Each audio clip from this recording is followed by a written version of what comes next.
আসসালামু আলাইকুম সবাইকে।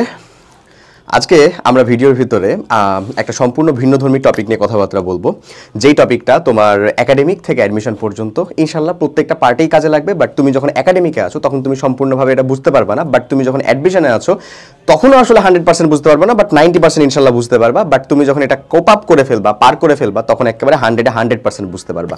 তো যেই ট্রিকটা আমরা ফলো করে আসছি, আমরা পার হয়ে আসছি, সেই পার হয়ে যাওয়ার রাস্তা থেকেই তোমাদের জন্য কিছু কথাবার্তা থাকবে। দেখো ভাইয়া, আমাদের যেই ফুল একাডেমিক লাইফ আছে, এইচএসসি লাইফ বলো অথবা আমরা কলেজ লাইফ যেটাকে বলি, আমরা এসএসসি দেওয়ার পর থেকে যেটা শুরু হয়ে যায়, সেই লাইফটা আসলে মেইনলি তিনটা পার্টে ডিভাইডেড। সেই তিনটা পার্ট কি কি? ফার্স্ট অফ অল হচ্ছে আমাদের একাডেমিক একটা পার্ট, সেকেন্ডটা হচ্ছে অ্যাডমিশন প্রিপারেশনের একটা পার্ট, আর থার্ডটা হচ্ছে অ্যাডমিশন ফেজ, যখন আমরা অ্যাডমিশন পরীক্ষা অলরেডি দিতেছি। দেখো এখানে অন্তত ঠুস করে একটা কোয়েশ্চেন চলে আসতে পারে, ভাই আমার টেস্ট পরীক্ষা, আমার কলেজের টিউটোরিয়াল, আমার কলেজের পরীক্ষা, তারপরে আমাদের এইচএসসি পরীক্ষা, সেগুলো কোনো পার্ট না? ওগুলা কি পার্ট বাই পার্ট করে আসতে হয় না? হ্যাঁ আসতে হয়। সেটাকে আমি একাডেমিকের ভিতরে সম্পূর্ণ বলতেছি। কারণ তুমি কলেজের GPA golden A plus board first হয়ে গেছো, অ্যাডমিশনে কোথাও চান্স পাইলা না, তোমার এই জিনিসটার কি দাম আছে? নাই। আলটিমেট সফলতাটা কাউন্ট করা হয় এক্স্যাক্ট লাস্ট পয়েন্ট থেকে, তাই না ভাই? এটা আমাদের সোসাইটি ঠিক করে দিয়েছে, এটা আমার তোমার বলার কিছু না। বাট আমি এই জায়গা থেকে যে জিনিসটা তোমাদেরকে বলতে চাচ্ছি সেটা হচ্ছে, এই তিনটা ফেজে না আমরা তিন ধরনের পারফর্ম করে থাকি। কেমন পারফর্ম? পড়াশোনার ক্ষেত্রে বিশেষ করে একাডেমিক লাইফে আমরা পারফর্ম করি হচ্ছে ইন ডিটেলস পড়াশোনার চেষ্টা করি। আমরা এক্সামের আগের রাতের পড়াশোনাটাকে প্রিফার কম করি, ওটা ভার্সিটিতে উঠা করা হয় আর কি ভাই। তো এটা না, ইন ডিটেলস পড়াশোনার চিন্তা ভাবনা করি একটা। এগেইন এখানে আমরা হচ্ছে যে পড়াশোনা করি হচ্ছে যে ডিপ থেকে যতটা পারা যায় ভেতরে ঢোকার চেষ্টা করি কোনো একটা কন্টেন্টের, অ্যাজ ওয়েল অ্যাজ এখানে আমরা হচ্ছে বেসিকটা ক্লিয়ার করার জন্য উঠে পড়ে লাগি। ওকে, ভালো কথা। হিউজ অ্যামাউন্ট অফ স্টুডেন্ট এই কাজটাই করে, যারা পড়াশোনা করে। যারা একেবারেই করে না একাডেমিক লাইফে পড়াশোনা, তাদের জন্য এই কথা প্রযোজ্য না। আচ্ছা, এই কমপ্লিট করার পরে তুমি এইচএসসি দিলা, এইচএসসি দেওয়ার পরে চিলটিল করা একেবারে বাদ, কারণ তুমি জানো তোমার মাথার উপরে অ্যাডমিশন হয়ে আছে, পাশের বাড়ির আন্টির ছেলে মেয়ে অমুক জায়গাতে তুমুক জায়গাতে অনেক জায়গাতে চান্স পেয়ে আছে। সো সব কিছুকে ডিফেন্ড করার জন্য হলেও তোমাকে একটা ভালো পজিশন হোল্ড করতে হবে। সো দ্যাটস ওয়াই তুমি তখন কোথায় আসলা ভাই? অ্যাডমিশন ফেজের ভিতরে। তুমি বিভিন্ন অফলাইন কোচিং থেকে শুরু করে অ্যাডমিশন প্রিপারেশন নেওয়ার জন্য অনলাইনে বেশ কিছু কোর্স, এগুলোর ভিতরে যুক্ত হয়ে গেলা। এগুলোর ভিতরে যুক্ত হয়ে লাইভ ক্লাস করো অথবা ধরো অফলাইনে গিয়ে কোচিং করো। সবকিছু করতে করতে তুমি দেখতেছিলে পুরো একেবারে নাকানি চুবানি একটা অবস্থা শুরু হয়ে গেছে। এই নাকানি চুবানি অবস্থা শুরু হয়ে যাওয়ার ভিতরে তুমি আসলে যে জিনিসটা করো বা যে জিনিসটা করা উচিত সেটা হচ্ছে খুবই কম্প্যাক্ট পড়াশোনা করা। কম্প্যাক্ট পড়াশোনা করা, এক্স্যাক্ট যেটা আমাদের প্রয়োজন সেইটাই পড়াশোনা করা, এক্সট্রা কিছু না।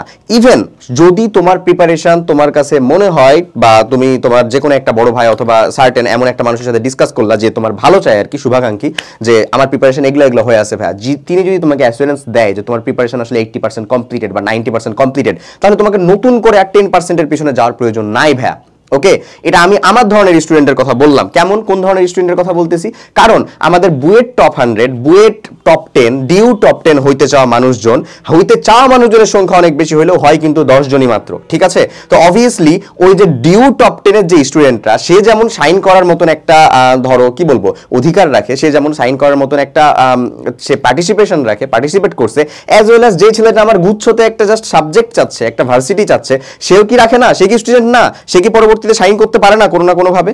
অবভিয়াসলি পারে। তো আমাদের টার্গেট থাকবে স্টুডেন্ট মানে সম্পূর্ণটাকে এর ভিতরে অ্যালাইনমেন্ট করা। ওকে, দ্যাটস ওয়াই আমি সেটাকে বললাম যে যদি তোমার দেখা যায় যে তুমি অলরেডি 80% কমপ্লিট করে ফেলছো, 90% কমপ্লিট করে ফেলছো, তখন তোমার আর নতুন করে ওই 10%-এর পিছনে যাওয়ার থেকে যে পার্টটুকু তুমি জানো সেটুকুকে বিশ্লেষণ করো, সেটুকুকে ভালো করে কম্প্যাক্ট করে রিভিশন কমপ্লিট করে ফেলো, কোশ্চেন প্যাটার্ন ফলো করে পড়াশোনা করো, দেখবা তুমি তোমার অ্যাডমিশন ফেজটার ভিতরে আরামসে একটু হলেও কি পাচ্ছ? ফ্লুয়েন্সি পাচ্ছ। চলতে গিয়ে তোমার ঘর্ষণ গুণাঙ্ক কম লাগতেছে, বুঝতেছো?